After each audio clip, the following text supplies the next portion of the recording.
Chicos, buenas tardes. Vamos entonces a continuar con nuestras clases. Hoy nos va a tocar ver las infecciones virales.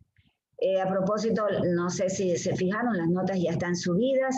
Algo importante, cada tarea tenía valor de 2 puntos y las lecciones de 1 punto.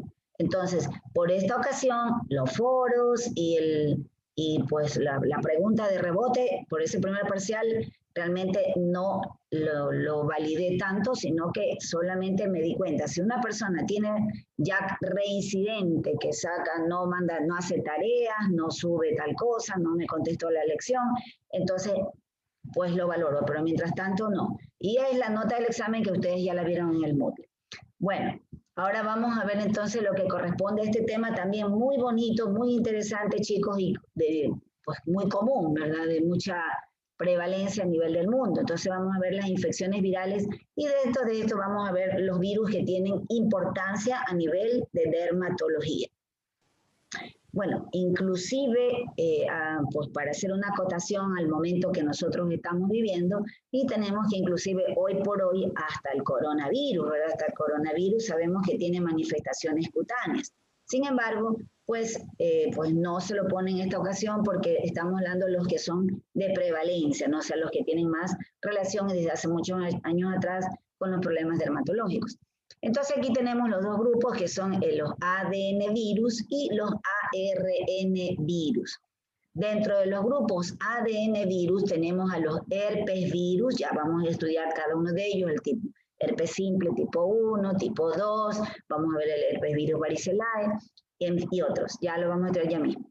Los papovavirus, en los cuales corresponden a las infecciones ocasionadas por los virus de la verruga, entonces el virus del papiloma es un papovavirus. Los poxvirus, que dentro de este pertenecen pues al molusco contagioso, que sí va a ser motivo de nuestro estudio, y también la viruela, que pues ustedes conocen muy bien por infectología, pues por virología que les dieron en su primer semestre, que es un virus que no hay pues realmente ningún cuadro a nivel mundial que fue erradicado, aunque se sabe muy bien de que es un virus que se lo tiene pues guardado en algún lugar del mundo y que a veces pues los conspiranoicos dicen que pudiera ser utilizado como estas guerras biológicas. No esperemos que nunca ocurra eso, porque la verdad es que era una enfermedad pues muy, muy difícil. También tenemos al grupo de los parvovirus. Los parvovirus sabemos porque producen muchos exantemas a nivel dermatológico. Y en cambio de los ARN virus tenemos a estos dos subtipos. Miren, el HTLV, tanto el 1 como el 2, los cuales están relacionados con o producen los linfomas cutáneos, ¿sí? Pero en todo caso, esto tampoco nosotros los vamos a ver, sino que está diciendo que se ven en dermatología, pero es motivo para especialidad. Y el HIV, que también nosotros conocemos algunas manifestaciones cutáneas que produce este virus. Asimismo, pues vamos a ver la que es someramente la que es de interés dermatológico, como es el sarcoma de Kaposi. Bien, vamos a ver asimismo cuáles son los factores que predisponen a las infecciones virales. Eso también es de mucha importancia. Ya vimos en primer parcial, no sé si seguramente lo recuerdan muy bien, cómo habían factores predisponentes para ciertas infecciones bacterianas, si lo recuerdan, ¿no? Pues a nivel viral lo mismo. Y a manera general, miren ustedes, depende mucho de la agresividad, es decir, de la virulencia del virus, del agente, pues en este caso del patógeno. Entonces, por ejemplo, en el caso de los herpes simple virus, se sabe que el tipo 2 es más agresivo, es decir, tiene una mayor virulencia que el tipo 1. Ya vamos a estudiarlo, pero en todo caso, miren, el tipo 2 es más agresivo. También, como es lógico, el estado inmune del paciente. Entonces, el estado inmunológico del paciente va a ser un marcador muy importante para que una persona desarrolle o no un cuadro viral. Ustedes mismos habrán visto ahora con este momento exactamente con lo del COVID, que a veces hay varios miembros en la familia, uno desarrolla muy severa la enfermedad y otros en cambio muy leve, ¿no? Entonces también eso es importante, como en cualquier otra virosis. Por otra parte, miren ustedes el tiempo de exposición, es decir, el tiempo que hubo entre lo que la persona estuvo en contacto con una otra persona que podía haberle contagiado. Y es así, por ejemplo, en este caso, vamos con un ejemplo típico de la del virus del papiloma, el de las verrugas. Si alguien tiene verrugas a nivel de las manos y alguien le da un saludo corto, le saluda un apretón ligero de mano, que ahora, bueno, en estos tiempos no se puede dar la mano, pero suponiendo. Entonces, no va a haber posibilidad de contagio, es mínimo, pues, es corto, ¿no? Si la otra persona tenga las manos llenas de verruga, es difícil que te la contagie tan solo por el contacto de un saludo muy corto. Pero si esa misma persona resulta que es la pareja, por ejemplo, el novio, la novia, y están con las manos agarraditas mucho tiempo, entonces sí hay la posibilidad de que están mucho tiempo con las manos así pues cogidas y de hecho pues va a tener más predisposición a que pueda haber penetrado el virus. Por otra parte, influye mucho también el hecho de que haya alguna alteración en la solución de continuidad que tenga en la piel, en ese caso el paciente.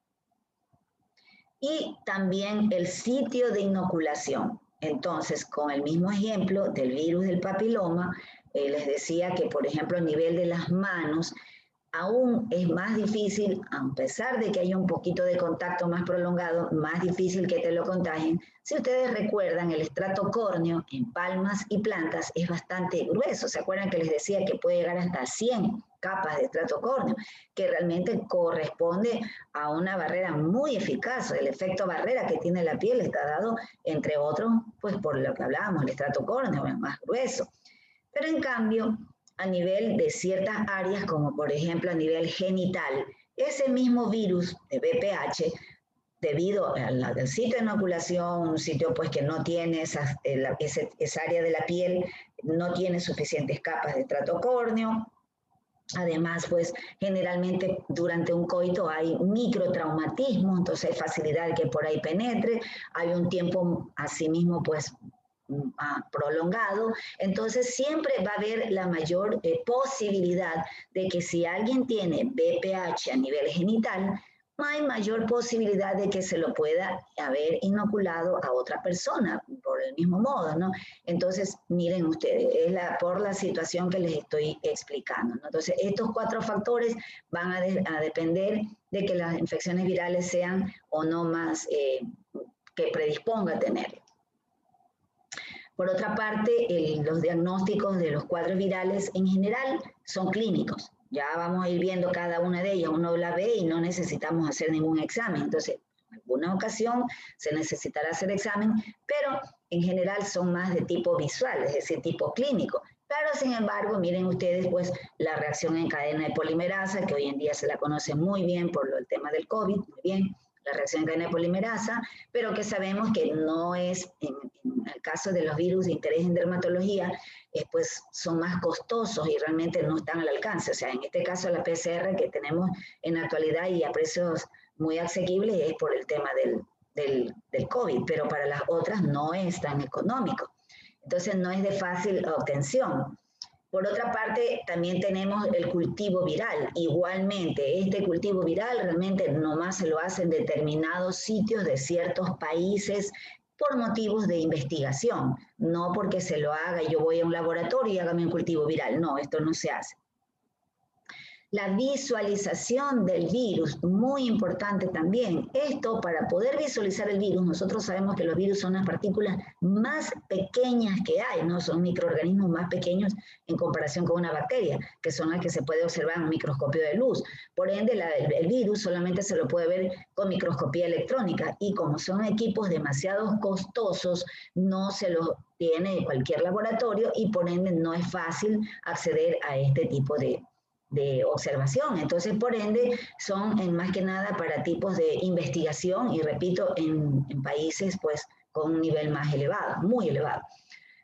Pero esto sí, por ejemplo, la determinación de anticuerpos y de antígenos, que son exámenes que sí se puede hacer en algunos laboratorios para hacer, nos orienta a la presencia de que ya sabemos tiene la inmunoglobulina G, que nos indica tuvo el virus, o la inmunoglobulina M, que nos dice tienes ahorita el contacto con el virus.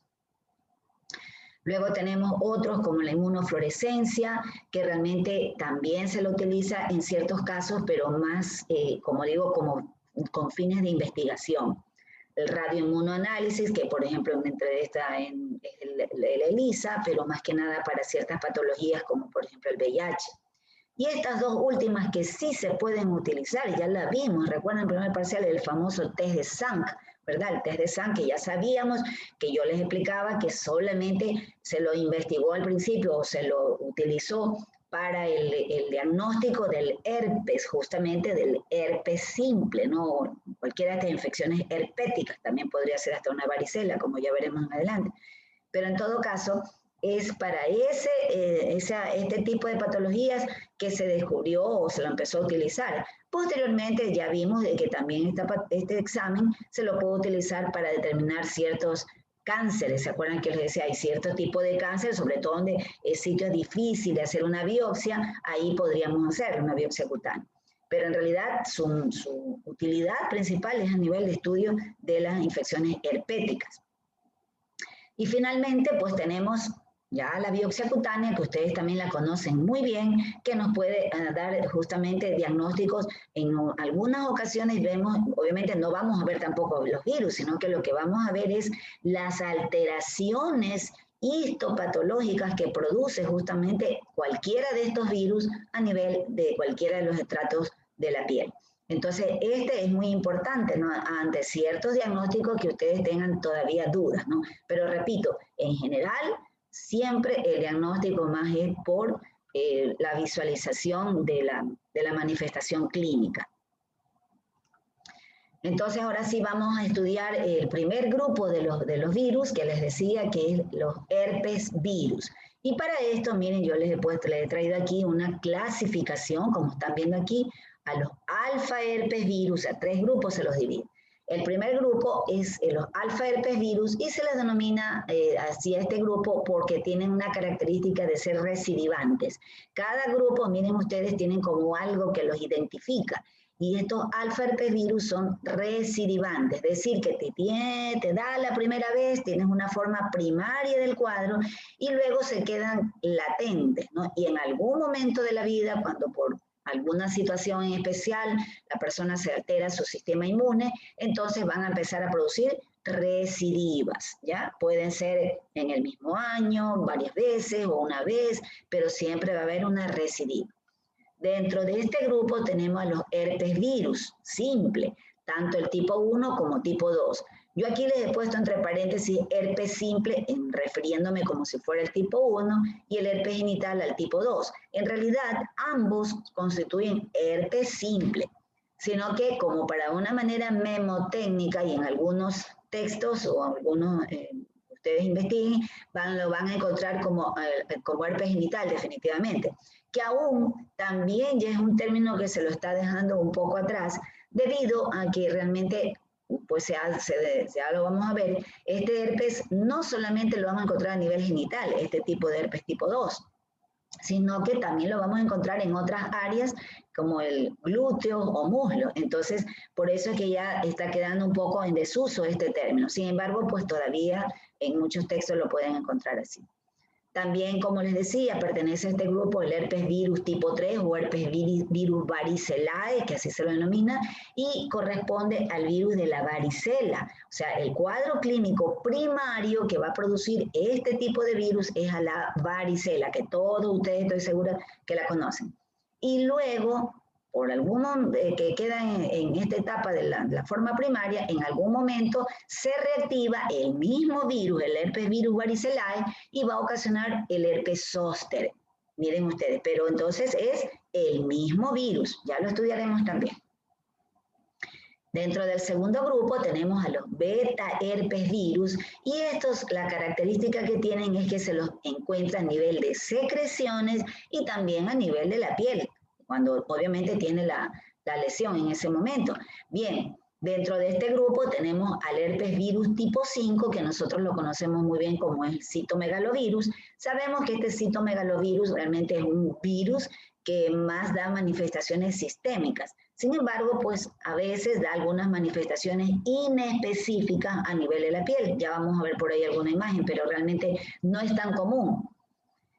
Luego tenemos al herpes virus tipo 6, el cual se subclasifica en el A y en el B.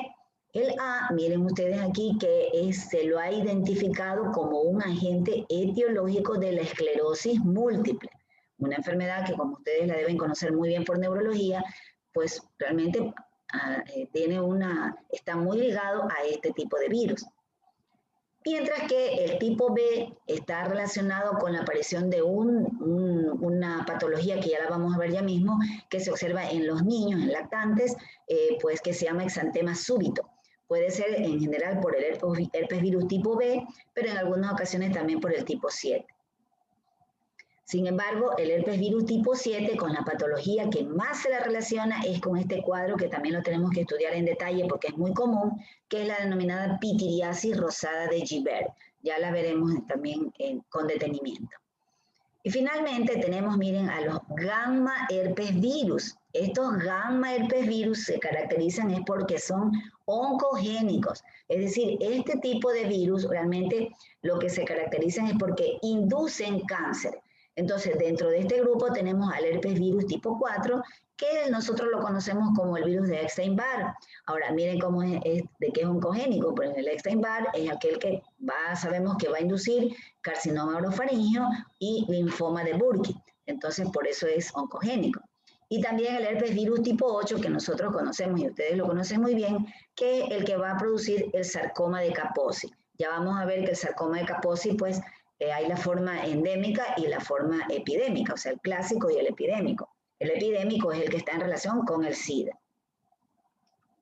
Bueno, veamos así someramente algunas fotos clínicas de los cuadros que anteriormente mencionamos, y aquí están, miren aquí el herpes simple, que es el común, el que sale generalmente en el labio o a los lados. Miren ustedes, se ven las vesículas, recuerdan cuando hablábamos de vesículas arracimadas, esas colecciones líquidas, están como agrupadas, recuerdan el patrón de disposición, entonces aquí tenemos, están agrupaditas como en racimos, sobre un fondo eritematoso y edematoso. Puede ser pequeñito y puede ser de mayor tamaño. Entonces este es el clásico herpes que la gente le conoce como diversos nombres de acuerdo a la zona que ustedes vayan y hasta los países. Fuego también le suelen decir. La varicela, bueno, aquí hay escasas lesiones a nivel facial, pero bueno, acá tenemos en el tronco una persona con varicela que también la estudiaremos, las clásicas lesiones de vesículas y que realmente nos indica pues las lesiones en cielo estrellado, porque son lesiones polimorfas, o sea, hay varios tipos de lesiones a la vez, mácula, pápula, vesículas, costras. Entonces, estas son las típicas lesiones de la varicela, en grupos salen, ya las estudiaremos también en detalle, pero bueno, estoy segura que todos ustedes también conocen pacientes con varicela, hayan visto aguda, tal vez ustedes mismos hayan tenido. Y luego tenemos, miren, esta forma muy agresiva que se suele ver en pacientes inmunodeprimidos, sobre todo los que tienen algunas enfermedades de tipo hematológica, cánceres de tipo hematológico, la varicela hemorrágica, ¿no? Que es muy severa y que pues puede llevar a la muerte. Luego tenemos al herpes zóster, como ustedes están viendo aquí, inclusive en niños.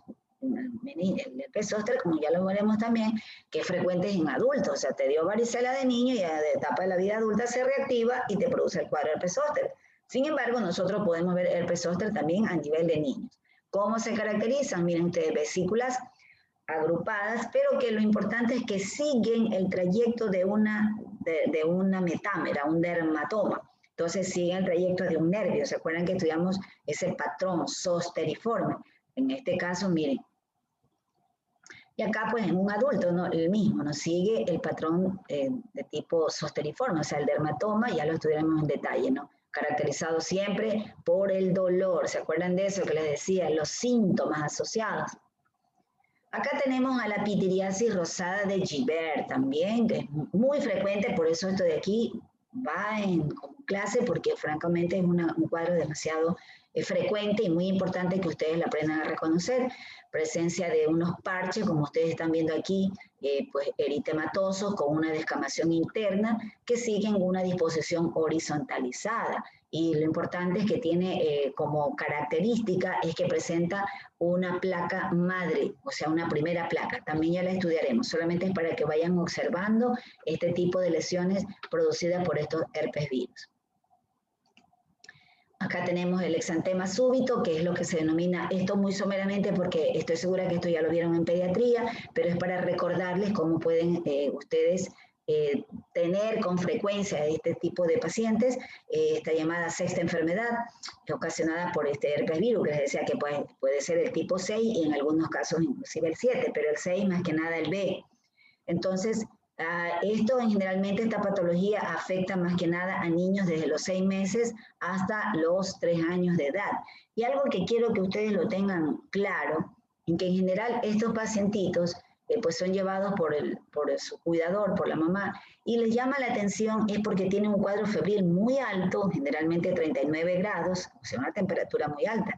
Y hay escaso malestar, por ejemplo, de tipo síndrome algo respiratorio, muy escaso, leve adenopatía, y llama la atención es que el niño a pesar de todo conserva el apetito, o sea, a pesar de tener una temperatura tan alta, que nosotros sabemos cuando una fiebre muy alta, pues la persona pierde apetito, está totalmente con astenia, pero en este caso el pacientito tiene aún conserva apetito, o sea, para lo que uno se imaginaría, la misma mamá es que le llama la atención, que le llama eso de que de todas maneras está un poco más activo de lo que, para que lo que ella esperaría, ¿no? Entonces ahí ya ustedes sospechan. ¿Por qué? Porque en ese caso ustedes examinan, casi no hay alteración a nivel de garganta, no hay cuadro digestivo, entonces ahí ustedes tienen que estar atentos, no mandar un antibiótico enseguida, porque eso es lo que lamentablemente la mayoría de los médicos enseguida mandan, dañando enseguida la flora. Entonces, mandarle es, en todo caso, pues un antipirético, algo para que se sienta bastante mejor la criatura, o sea, que le disminuyan algo para no tener tanta el malestar. Y sin embargo, esperar y decirle a la madre que entre el tercero y cuarto día de la fiebre, si le aparece una erupción, un exantema máculo-papuloso, como el que ustedes están viendo aquí, o sea, manchitas y también al mismo tiempo algunas lesiones palpables, por eso es máculo-papuloso. Entonces, y lo importante es que una vez que aparece la erupción, entonces, pues en ese día también ya involuciona la fiebre. Entonces, esto es muy importante. Miren ustedes el exantema, como lo tienen allí. Si ven cómo se ve la criaturita, también se le denomina rociola infantil o sexta enfermedad. Entonces lo palpamos y les decía, se siente, se palpan algunas papulitas, pero también hay lesiones tipo máculas, ¿no? Entonces, y ya involuciona, permanecen ahí las manchitas, la erupción, el exantema, unos 2-3 días, y luego también ya involuciona sin dejar mancha ni descamación. Eso es muy importante. Entonces, es un cuadro totalmente benigno. Lo importante es que nosotros sospechemos justamente antes o cuando ya va la mamá, decirle, a veces se quedan preocupados, que piensan que ha sido sarampión, piensan que ha sido rubiola, ustedes saben, pero si con la historia clínica les están diciendo que hubo 3 días de fiebre, al tercero o al cuarto día le apareció el exantema, ya ustedes, y luego involucionó esa fiebre, ya saben, no señora, tranquila, no se preocupe, esto era una infección que ya se fue, era un virus, ya, sí, para que no quede con esa preocupación. Bueno. Y acá, bueno, una imagen de lo que el citomegalovirus pudiera ocasionar. Como ustedes están viendo, puede presentar lesiones en forma de pápulas, nodulares, placas, o sea, realmente no es algo específico. De hecho, el diagnóstico de alguna manifestación cutánea por citomegalovirus se da justamente por exclusión, o sea, o como parte, de pronto se hace una biopsia y se encuentran ciertas alteraciones, pero en realidad no es un cuadro muy frecuente a nivel cutáneo. Mientras que acá tenemos de los oncovirus, que les decía el Epstein-Barr y el virus del tipo 8, que ocasiona el sarcoma de Kaposi. Entonces, tenemos, miren aquí, que ocasiona, como les decía, el carcinoma orofaringio y el linfoma de Burkitt. Y mientras que acá tenemos imágenes de manifestaciones cutáneas, en este caso sí, el del sarcoma de Kaposi. Entonces les decía que el sarcoma de Kaposi, bueno, es una forma de cáncer, no es un sarcoma, pero que es realmente hasta cierto punto el clásico, es benigno, o sea, digamos en el sentido no es tan agresivo, porque el cáncer es cáncer, no es que sea benigno, sino que no es tan agresivo. Entonces una persona puede estar con el sarcoma de Kaposi pues, por mucho tiempo, la persona que tiene la forma clásica, ¿no? Que se observan estas placas de color o nódulos rojo vinoso, pueden encontrarlo como placa o también algunas veces nodular, de color así como estamos viendo aquí, como un rojo, como vino tinto, por eso decir rojo vinoso. y es frecuente en las extremidades inferiores, pues en Europa y Asia se encuentra pues a nivel de las personas que viven alrededor del Mediterráneo, ¿no? Acá en nuestro medio no se ve con tanta frecuencia el clásico, pero sí se ve a nivel del hospital. Por ejemplo, nosotros vemos en oncología que a veces hacen la interconsulta, sí se observa relativamente, no tan frecuente, pero sí se ve. No así la forma epidémica, que tiene las mismas características, con la excepción de que ya no lo vamos a ver en extremidades inferiores, sino que la afectación la podemos encontrar en el tronco, básicamente a nivel cefálico, cavidad oral, la cara, cuero cabelludo. Entonces, nosotros sabemos muy bien que en esas circunstancias vemos un sarcoma de Kaposi que está fuera de las extremidades inferiores, sospechar de que sea un paciente que está escondida, porque en realidad no es que esté nomás con VIH, o sea, puede ser una persona seropositivo y eso no significa que esté con alguna patología en sí. Es la persona que ya está en síndrome de inmunodeficiencia adquirida, ¿no? Entonces nos está indicando de que su inmunidad celular está pues realmente demasiado baja, ¿no? Entonces por eso el sarcoma ahí. Entonces ahora sí vamos a estudiar a los herpes simple virus, tanto al tipo 1 como al tipo 2. Algo interesante, chicos, es que, bueno, son dos tipos diferentes, dos serotipos distintos. En este caso, se habla de que el tipo 1 es aquel que se lo localiza o lo vamos a encontrar o produce manifestaciones del ombligo para arriba. Es decir, puedes tenerlo en la mejilla, en los labios, en el cuero cabelludo, cualquier parte por encima del ombligo. Mientras que el serotipo 2 se lo encuentra del ombligo para abajo. ¿Me están entendiendo? Eso es muy importante. ¿Por qué razón? Porque realmente es lo que les decía hace un rato, cuando les explicaba de que ya no es tan conveniente decir herpes genital, porque a veces pues las personas cuando van a la consulta, que uno tiene que ya, les vuelvo a insistir siempre, sean muy prudentes, sean muy respetuosos con los pacientes, todos merecemos respeto. Entonces, en ese caso, a veces lo tienen a nivel, por ejemplo, del muslo. Y los pacientes, o en el glúteo, y dicen, bueno, doctora, ¿y por qué es que tengo este herpes? Porque uno le dice, tiene un herpes. Entonces, dice, porque, bueno, uno le dice que es por contagio sexual. Y dice, pero ¿cómo? Si es en el muslo. O sea, uno se imagina, o la persona se imagina de que siempre tiene que estar a nivel genital, sea del aparato genital masculino o femenino. No, es simplemente pues vamos a ver, es dependiendo el ganglio donde se aloja. Ahora bien, en realidad, eso es lo que ocurre con mayor frecuencia, pero ustedes de repente pueden encontrar lo inverso, ¿no? El tipo 1 puede estar localizado a nivel genital y el tipo 2 a nivel, digamos, oral, por razones que ustedes me comprenden, ¿no? Entonces, estas situaciones pueden ocasionar lo inverso. Pero lo común es lo que les estoy explicando. De hecho, ¿desde cuándo lo adquieres? Ya lo voy a explicar. El periodo de contagio es bien amplio. Miren ustedes que más o menos en unos 20 días, pues desde el momento que la persona ya lo adquiere, ya tiene el virus y ya pues puede estar ahí en posibilidad de contagiarlo. Obviamente en el momento, es decir, en formas preclínicas, ni siquiera tiene todavía la manifestación. Pero esa posibilidad de contagio es mayor en el momento que ya tiene el cuadro ahí, las vesículas, que es lo típico. Entonces, si ya tiene vesículas, es de ley que ya está contagiando. Ahí tienes el virus. Como les decía, pues tiene un periodo de latencia una vez que el virus lo adquieres. Luego este virus migra a través de nervios justamente y va a llegar a un ganglio, que en el caso del tipo 1 es el ganglio trigémino. Por eso es que yo les decía que del ombligo para arriba generalmente es a nivel del trigémino. Por eso es que este virus siempre, el tipo 1, va a afectar pues a nivel cefálico con mayor frecuencia. Y en el caso del tipo 2 es el ganglio sacro. Entonces, por eso es que las manifestaciones a nivel del ombligo hacia abajo. Entonces, eso es lo importante. Interesantemente, este virus se une, pues penetra al núcleo y no se une al genoma. No solamente está en el núcleo de la neurona, del ganglio, pero no va a unirse al genoma. Luego, cuando ya viene el periodo ya de la recurrencia, esto es cuando es la primera vez, pero para producir la recurrencia o las recidivas, simplemente el virus sale justamente del ganglio donde está alojado y migra a través de un nervio sensitivo periférico y va a llegar hasta la epidermis. Por medio de este virus llega y termina llegando hasta la epidermis y allí sufre replicaciones, o sea, ahí empieza a replicarse y empieza a dar ya el cuadro clínico, las típicas que nosotros ya lo vamos a ver.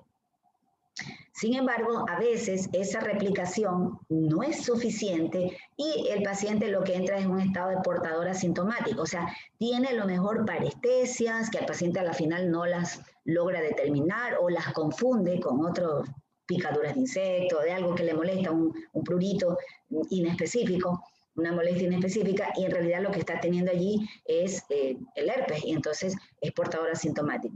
Y esto es importante que nosotros logremos determinar para poder aconsejar a un paciente. ¿Por qué? Porque estos pacientes que son portadores asintomáticos, pues son los que contagian. De hecho, se sabe que con el tipo 1, se habla que de un 60-70% de la población lo adquiere en la temprana infancia. Y eso es por esa costumbre que yo siempre no dejo de inculcar, de que no lo hagan, por favor, de que tenemos los adultos de besar a un bebito, ¿no? O sea, van, conocen al sobrinito, no sé, y en todo caso lo empiezan a besar. Y si la persona está en ese momento, obvio, con vesículas, nadie se le ocurre tocar, porque por naturaleza uno no tocaría. Pero en cambio, cuando está en portador asintomático, sí podría, no se da cuenta que lo tiene, pero le puede inocular. Tomando en cuenta que la barrera cutánea de la piel de un bebé es pues muy frágil todavía, no está muy desarrollada, obviamente va a ser inclusive más fácil receptar el virus. Entonces, por eso se dice que la mayoría de las personas lo adquieren ya en la infancia, en la temprana infancia, o a veces hasta la primera etapa de la juventud. Entonces, muy importante recordar eso, ¿no? Mientras que el tipo 2 generalmente ya se lo adquiere en etapas ya de la vida adulta por la actividad sexual, aunque, como digo, desgraciadamente hoy en día muchas veces hasta niños prepúberes o en etapa de muy pequeña, digamos, adolescencia, a veces ya tienen actividad sexual y acaban teniendo contagio con este virus, o la forma más horrenda que puede haber es que encima sea por abuso sexual, que eso puede ocurrir, ¿no?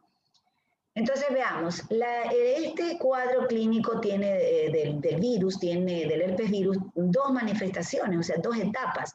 La primera vez, que es lo que se conoce como la primoinfección herpética, es decir, la primera vez que una persona tiene contacto con ese virus, y luego ya serían las recurrencias o recidivas. Entonces, esta primoinfección herpética, vamos a ver que tenemos algunos cuadros. Tenemos al herpes simple cutáneo primario, es decir, manifestaciones en una piel que no sea ni cavidad oral ni a nivel genital. Entonces, dentro de este grupo tenemos al cutáneo propiamente, ya vamos a ver, puede ser en la mejilla, dentro de este grupo entra el labial, ya vamos a ver. El panadizo herpético, es decir, cuando hay afectación de los dedos, por ejemplo. El herpes simple gladiadorum, que es en zonas pilosas, especialmente el cuero cabelludo, la barba, la patilla. El ocular, que ustedes ya seguramente lo han visto en oftalmología, pero que por la importancia se los menciono. El herpes virus oral, en este caso va a ocasionar la gingivoestomatitis herpética, que ya también vamos a ver cuadros muy importantes reconocerlo, y el herpes genital primario, es decir, la primera vez que alguna persona pues adquiere este virus a nivel genital, o tipo 2, como les decía. Aquí tenemos, miren, los dos tipos que les decía, el tipo 1, que generalmente es en infancia, y el ganglio afectado el trigémino, el tipo 2, que es en la vida adulta, generalmente con la ya vida sexual activa, y el ganglio, miren ustedes cuál es, el sacro. Veamos entonces los cuadros clínicos, fotografías de cómo, las imágenes de los diversos cuadros clínicos que se van a ver con este herpes. Este es el típico, ¿verdad? Vemos aquí la lesión, las vesículas, si ven ustedes cómo están aquí uniditas, es decir, agrupadas, y con el fondo eritematoso y edematoso. Sabemos que el herpes a nivel labial o en esta zona, pues se caracteriza por esta erupción que estamos hablando en horas. Realmente el paciente tiene una sensación porque hay síntomas, tiene sensación de prurito, parestesias, y en algunos casos inclusive dolor. O sea, puede haber dolor, la persona siente dolor en ese sitio. Y la presencia, pues, después de un rato de las vesículas. Rápidamente se producen estas lesiones. Puede ser esa lesión escasa o pequeña, como la que acabamos de ver, pero hay casos, dependiendo, ¿verdad?, del sistema inmune de la persona, puede desarrollar este cuadro, mire, más severo. Y en muchas ocasiones son cuadros febriles los que hacen desencadenar.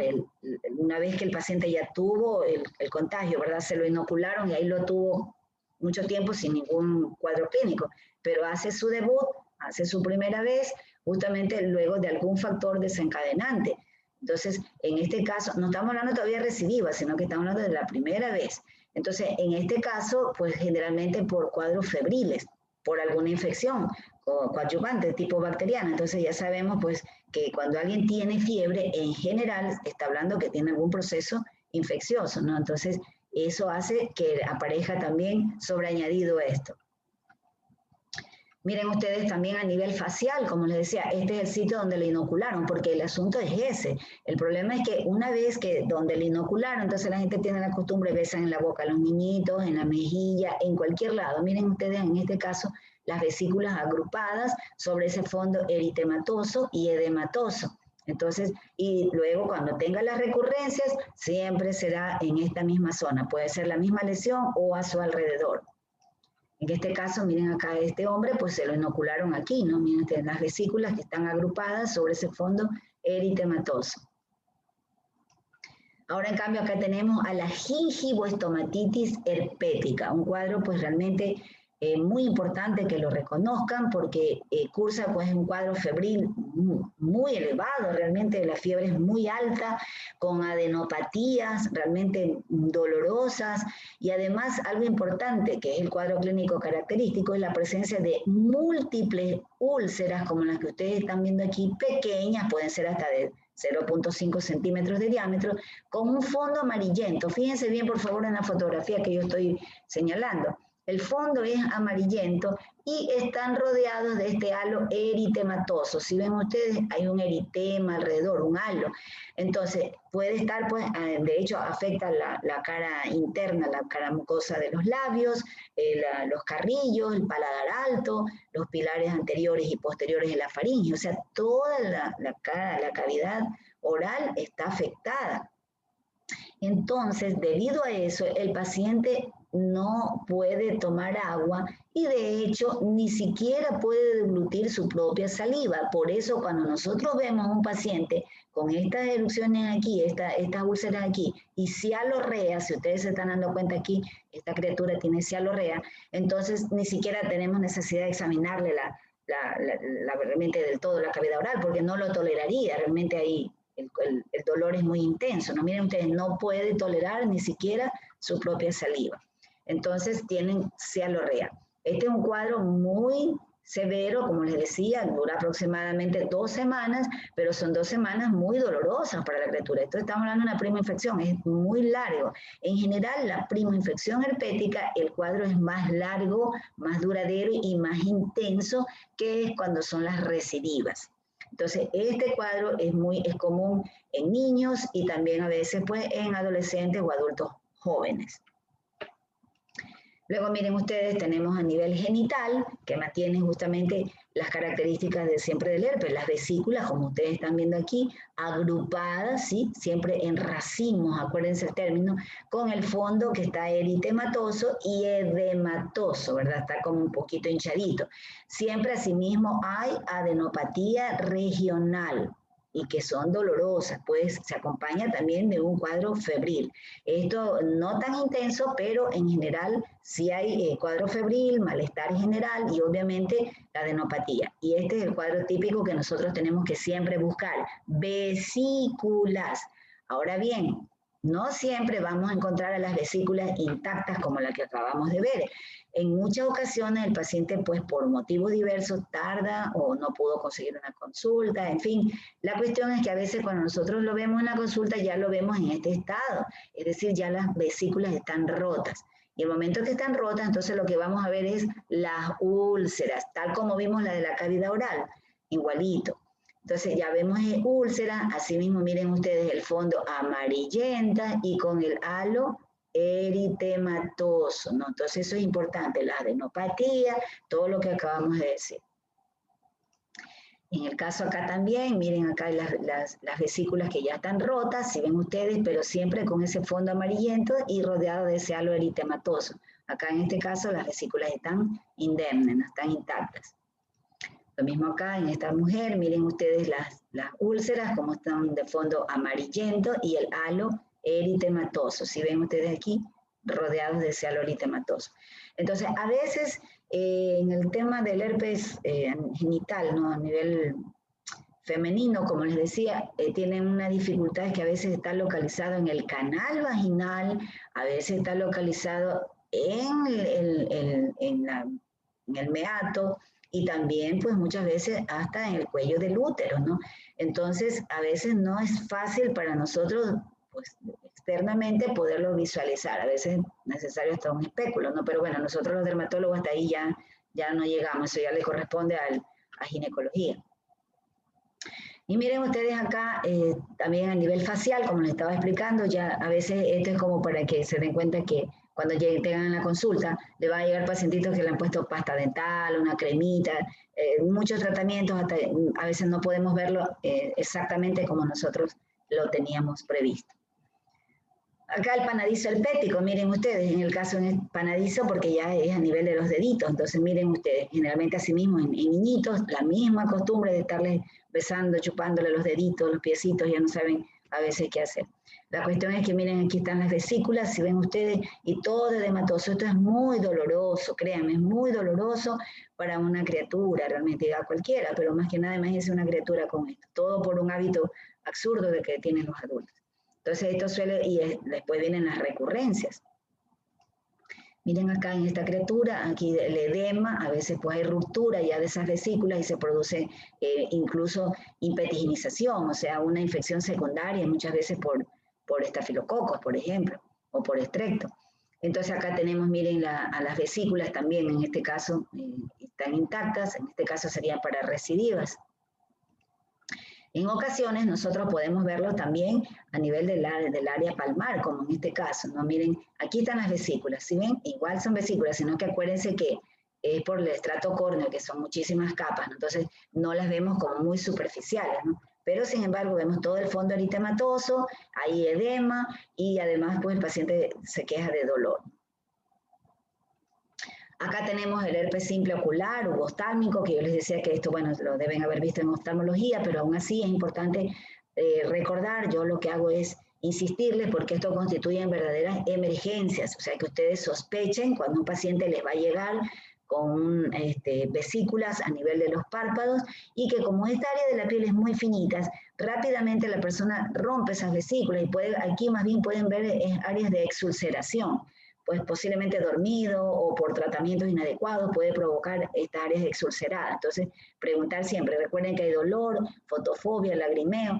Realmente esto constituyen emergencias porque puede producir una queratitis o una queratoconjuntivitis herpética que puede conducir a la ceguera. Entonces, es muy importante que ustedes den pues, tratamientos pues, adecuados rápidamente y indicarle al paciente que debe de asistir a un oftalmólogo para que le siga con el tratamiento, ¿no? Porque es un problema crónico. Acá tenemos, miren, el caso de esta criatura, asimismo tenemos, miren, a nivel, aquí probablemente fue donde le besaron, le inocularon el virus. Miren ustedes aquí, cuando muchas veces recién se rompen las vesículas, miren estas lesiones ya rotas de las vesículas y aquí ya se está comenzando a exulcerar el lagrimeo, como están viendo aquí.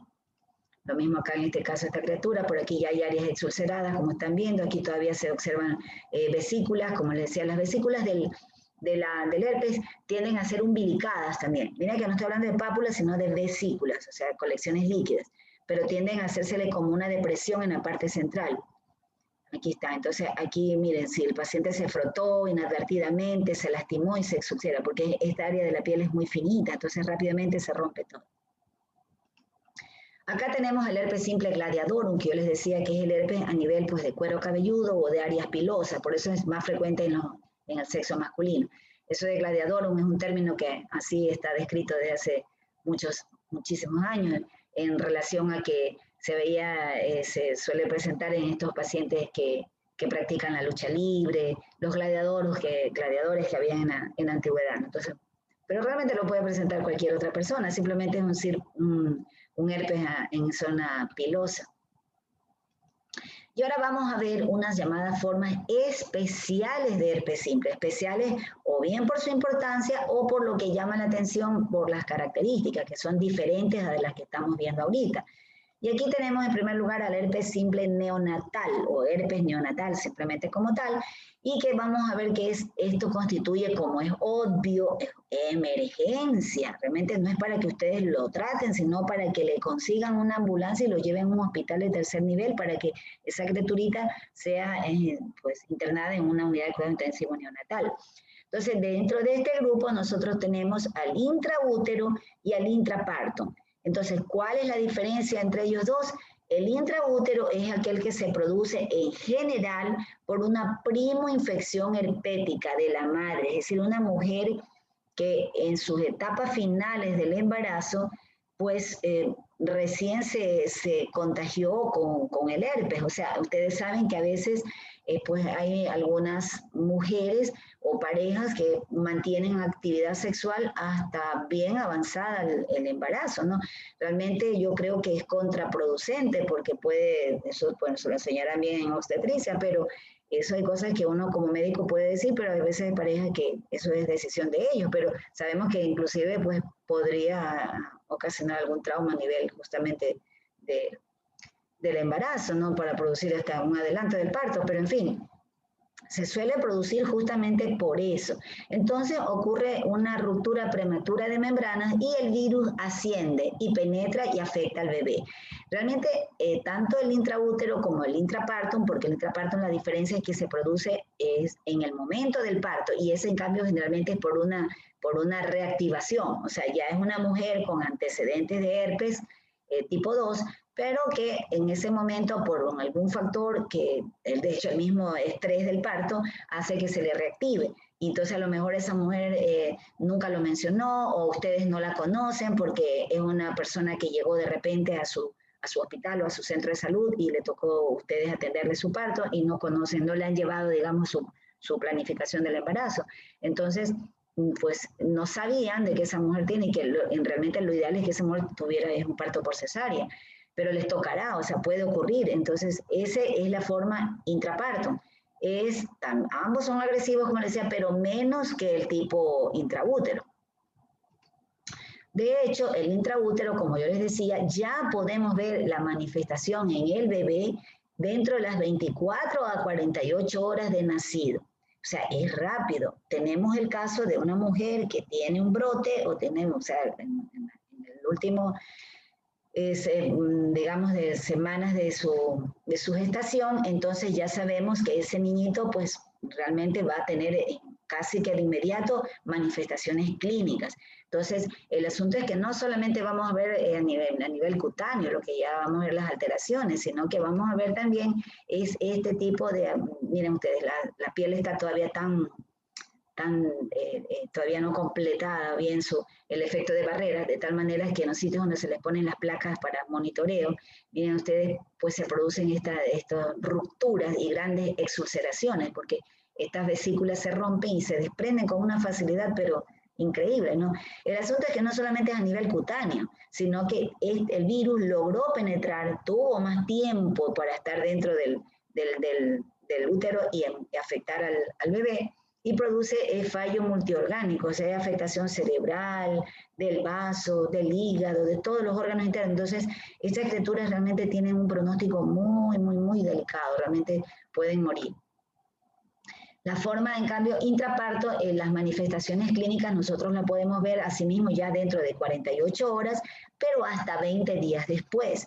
Entonces, es importante que en ese momento, mientras ustedes están haciéndole la episiotomía o mientras están atendiendo el parto y luego pues preguntarle a la mujer si ha tenido el cuadro clínico de herpes a nivel del genital en unos días, pues asimismo antes del parto, digamos que unas 2 o 3 semanas. ¿Por qué? Porque en ese momento el virus pues pudo ya haberle contagiado a su bebé en el momento que sale en el trayecto del parto. Pero las lesiones generalmente son menos agresivas que la que vimos hace un momento, ¿no? Miren ustedes, por eso es que puede tardar. Si la mujer nos dice que sí, a veces por vergüenza, ustedes saben, no dicen. a veces van acompañadas de la mamá, o quién sabe, no es la pareja la que tenga, la pareja oficial la que tenga el herpes. O sea, bueno, nosotros no tenemos que juzgar a nadie, sino que a lo que yo, ¿por qué les digo todo esto? Es porque les llamo y les insisto a que sean prudentes, no ocasionar conflictos. No es nuestro papel, no tenemos nada que ver, lo único que nos interesa es que la salud tanto de la madre como del bebé. Entonces, preguntar si no ha habido algún antecedente, si ustedes no conocen a esa mujer, o sea, ustedes no la han llevado a su planificación, es para ver si es que en ese momento puede haber tenido algún brote y luego hasta 20 días después le va a llegar la criatura con el herpes, ¿no? Entonces, pero si ya nosotros conocemos, ya sabemos que ese bebé es candidato a que le pase el cuadro. Miren ustedes, las manifestaciones no solamente van a estar localizaditas en un solo sitio, sino que pues en muchas partes del cuerpo, muchas partes corporales, porque el problema es que en el momento que sale en el canal vaginal donde está el brote, pues realmente se está dando un baño de virus, pues entonces las lesiones se le inoculan en todas las partes que puedan. Luego tenemos otra forma, miren ustedes, muy importante, que es el herpes simple eritema multiforme. Esto nosotros ya vimos cuando vimos en la semiología de la piel y vimos los diversos tipos de lesiones, recuerdan, y de disposiciones. Estas son las patrón en diana, que yo les decía, o en tiro al blanco. También se le llaman escarapela, porque vemos que son placas, en este caso eritematosas, y que tienen una lesión central. Ven ustedes aquí como un tiro al blanco. Entonces, esto es un eritema multiforme, pero lo que llama la atención, miren ustedes que puede ser generalmente pues, a nivel de las manos o de los antebrazos, esta típica lesión, miren ustedes, tiro al blanco, sí, aquí está la plaquita y la lesión central, ¿no?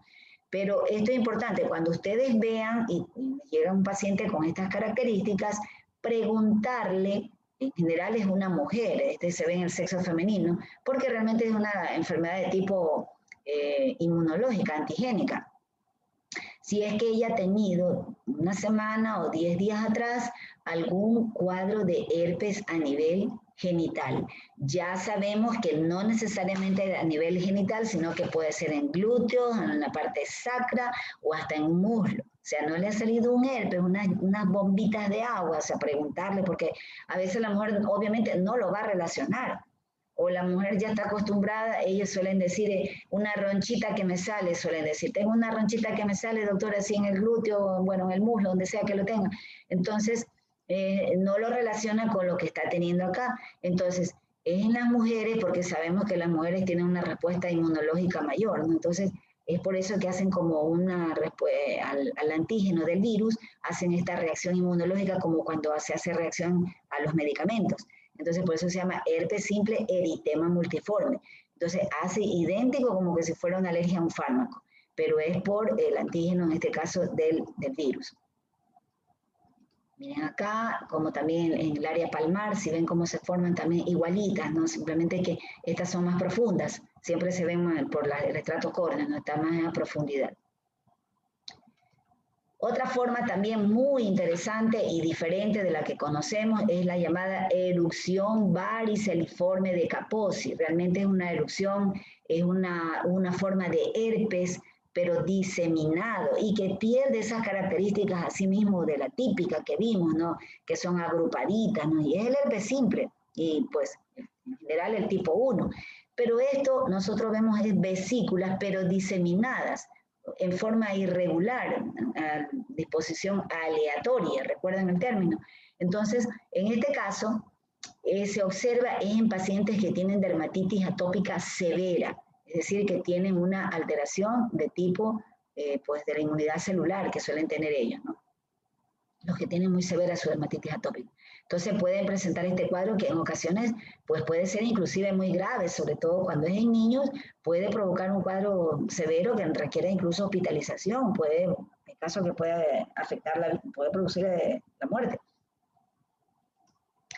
Miren ustedes ya, pues en este caso un adulto, la erupción completamente diferente de lo que nosotros imaginamos, ¿no? Entonces realmente sí es un herpes, pero tiene que verse en pacientes que tengan esta condición de atopía muy severa. Y luego tenemos finalmente el llamado herpes simple de los inmunodeprimidos, es decir, pacientes que tienen una alteración de la inmunidad celular, pero muy severa en realidad, y se ve más que nada en pacientes que tengan SIDA, asimismo, o en pacientes que tengan algún tipo de cáncer de estos linfoproliferativos, por ejemplo. Entonces, resulta que el cuadro clínico comienza como un herpes tipo 2, digamos que común, y se producen las vesículas, tal como vimos hace un rato, agrupadas sobre el fondo eritematoso. Pero este cuadro, usualmente, ¿no? El que nosotros vimos hace un rato, pues involuciona, ¿no? Dura aproximadamente unos 10 días y luego involuciona. Pero en este caso, lejos de involucionar, más bien se perpetúa y más bien se hace más severo. Miren la extensión que adquiere hacia áreas exulceradas y ulceradas, como las que estamos viendo aquí. Estos pacientes asimismo requieren hospitalización. Puede llegar a producir estos cuadros severos, inclusive una gangrena de Fournier, que yo se las mencioné la vez pasada, que cuando hablamos de extractodermia, ¿recuerdan eso? Les decía que justamente la gangrena de Fournier es pues muy polimicrobiana, ¿no? Entre esos, pues el virus del herpes simple puede provocar también una gangrena de Fournier, el tipo 2, miren ustedes aquí, en pacientes, como les decía, con una severa inmunocomprometida. Ahora bien, esas, pues estábamos hablando de las formas especiales y también de la primoinfección herpética, es decir, la primera vez que la persona manifiesta un cuadro clínico. Pero en cambio, también ya vamos a ver las recidivas, es decir, la reactivación. Y ustedes habrán escuchado, o si tal vez alguno de ustedes tenga el herpes o le haya salido, que es común, ya les digo que desde niño lo tienen el tipo 1. Entonces, siempre hay factores que hacen que se reactive o que desencadenen otra vez que aparezca el cuadro, ¿no? Dentro de ellos, pues obviamente, ¿qué es lo que va a haber? Una alteración en la inmunidad tanto humoral y celular. Ahora, el año anterior, con la pandemia, pues la gente que estuvo realmente con muchísimo estrés respecto a esta enfermedad, pues muertes de seres queridos, situaciones laborales, en fin, tantas situaciones que hubo, en realidad hubieron muchísimos casos de reactivación del herpes, ¿no? Y seguidas, frecuentes, obviamente porque estaba alterada su inmunidad. Pero los factores que nosotros estamos viendo con mucha frecuencia, siempre para desencadenante, principalmente es la radiación ultravioleta. Entonces ustedes habrán visto que es típico que dice el doctor, es que me fui a la playa, me fui a la piscina, estuve en un día jugando tenis o fútbol, o sea, algo donde recibía mucho sol. Entonces, la radiación ultravioleta obviamente es un gran depresor de la inmunidad celular. De hecho, miren ustedes, nosotros los dermatólogos utilizamos como terapéutica a la radiación ultravioleta en ciertas patologías. Nosotros usamos lo que se llama la fototerapia, que son unas cabinas, y bueno, hay otro tipo de herramientas también, pero en general son cabinas que tienen emiten radiación ultravioleta tanto A como la tipo B. Entonces, para hacer ciertos tratamientos en la misma dermatitis atópica, en psoriasis, en linfomas, para mejorar el prurito, a veces cuando hay está una hiperactividad, entonces tratamos de disminuirlo por medio de esto. Pero obviamente nosotros cuando vamos a hacer un procedimiento de eso nos aseguramos de que el paciente no tenga un cuadro de herpes y si lo tiene, pues entonces le tenemos que hacer tratamientos supresivos para evitar las recidivas. Sin embargo, también tenemos que los traumatismos también producen el mismo cuadro, cualquier tipo de traumatismo. A veces cuando uno va al odontólogo y le presionan con esa manguerita, bueno, pues puede ocasionar el cuadro. Procedimientos cosméticos, como ustedes están viendo aquí, los peelings, dermoabrasión, el láser que se lo utiliza con demasiada frecuencia, pues para fotodepilación, para rejuvenecimiento, en fin, para algo de tipo estético. Entonces, lamentablemente a veces la gente acude a un centro estético donde no es un médico, no un dermatólogo que le atiende, sino que es una persona sin ningún conocimiento, entonces le hacen el procedimiento porque maneja la maquinita, pero no conoce realmente porque no es obligación, porque no es médico, y hace el procedimiento. No debería, ¿no? O al menos debería estar asesorada por un profesional ahí de la salud, pero lamentablemente así no es, no sucede ese cuidado. Entonces producen justamente recidivas. La inmunodepresión por cualquier causa, enfermedades como ya hemos visto, medicamentos que ya ustedes conocen, el estrés que ya se los mencioné hace un rato, de cualquier tipo.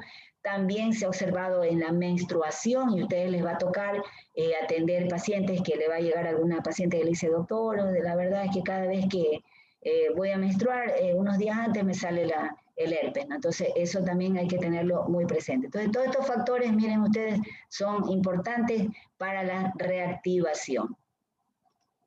Ahora bien, miren ustedes, ¿cuál de los dos tipos de herpes es el que produce mayor recurrencia? El tipo 2. Yo les decía que justamente dependiendo la agresividad o la virulencia que tenga un agente, entonces de los dos tipos, del serotipo 1 y el serotipo 2, el serotipo 2 es el más agresivo, el más virulento, y por ende es el que produce más recidivas. O sea, hay personas que ustedes se van a dar cuenta, inclusive pues en la próxima clase veremos tratamientos en el cual tenemos que hacerles tratamiento supresivo, porque ya les afecta más de 5 brotes en el año, le está haciendo la vida, pues le está alterando su calidad de vida a un paciente con eso. No tiene su calidad de vida sexual, o sea, con su pareja, como sea. Entonces, es nuestro deber ayudarlo, pero preguntarle cuántos brotes tiene en el año. A partir de 5 ya es necesario hacerle esos tratamientos supresivos. También es importante que el paciente aprenda a reconocer los pródromos. Es decir, la primera vez, tal vez una y dos todavía no los logra determinar, pero luego de ya de la tercera y cuarta para adelante, el paciente ya sabe, es corto el tiempo, ya saben que una vez que llegue la epidermis se replica y el brote es en horas, pero esas horas antes el paciente le dice que siente que ahí hay prurito, hay parestesia, o sea, el paciente te lo dice como que yo siento que algo me camina, yo siento que algo me anda ahí, doctora, entonces ya vas a tener el brote. Entonces, para que haga en ese momento un tratamiento específico para que ese brote no se produzca, ya se los daré en la próxima clase. Y por último, el paciente también que aprenda a reconocer los factores que desencadenan este cuadro, ya los que vimos hace un rato. Entonces ya dicen, no, doctora, la verdad es que yo ya sé que cada vez que me voy a la playa es por el sol, como estábamos hablando, ¿no? Entonces, si te vas a la playa en la noche no pasa nada, el problema es en el día. Bueno, el diagnóstico se lo hace con el cuadro clínico, ya les decía que es lo más característico, lo patognomónico, pero bueno, en algunos casos ya les insistí, el test de Zank, que es lo que vamos a ver con el test de Zank, es las células gigantes multinucleadas, la balonización del citoplasma y las inclusiones citoplasmáticas. Entonces, eso es típico, por eso es que les decía, el test de Zank es para ver las infecciones herpéticas y como una forma secundaria también para la forma de cánceres que les decía inaccesible la biopsia. Y bueno, y estas otras que no son realmente posibles realizar. Chicos, hasta aquí nos vamos a quedar. Pues si alguien tiene alguna pregunta, por favor, no olviden que tienen que ir al Moodle para el rebote y la pregunta. Y quiero que también hay unos chicos que se tienen que quedar para las tutorías. A ver, vamos a ver, déjenme buscar aquí la listita. ¿Alguien tiene una pregunta? Por favor, díganos. La tutoría ya saben que es después de un ratito, una vez que yo grabe esto. A ver, ustedes son el grupo 3, ¿verdad? A ver, de este grupo se tiene que quedar Cifuentes, se tiene que quedar Ariana Sánchez, Damari Jaramillo, María Moncayo, Muñoz, Michelle Vélez, Diego Veloz.